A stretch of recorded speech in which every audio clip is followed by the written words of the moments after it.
But I just want to make this quick statement.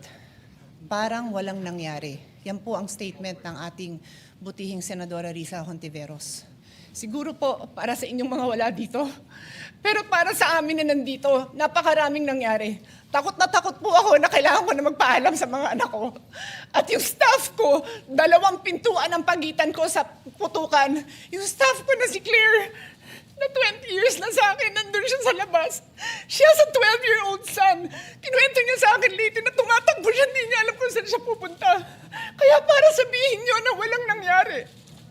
Napakasakit para sa aming lahat na nandito.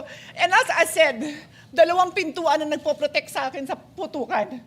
Pero yung media, yung Senate staff, yung hindi naman makauwi dahil sila ang security, sila ang elevator women and boys natin, nandoon po sila. So dear colleagues, napakarami nang nangyari. And one more thing, wala ho akong sinisisi. Pero nung pagkatapos ng lahat, pagtingin ko ng group natin, yung dating majority group, walang ni isa sa inyong nangamusta sa amin. Some of you I've known for 20 years, 10 years, and I didn't even hear any of you say, kamusta na kayo dyan?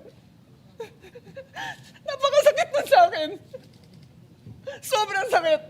So yun lang ang masasabi ko. Yes, I am very ready to share my story, to ask questions.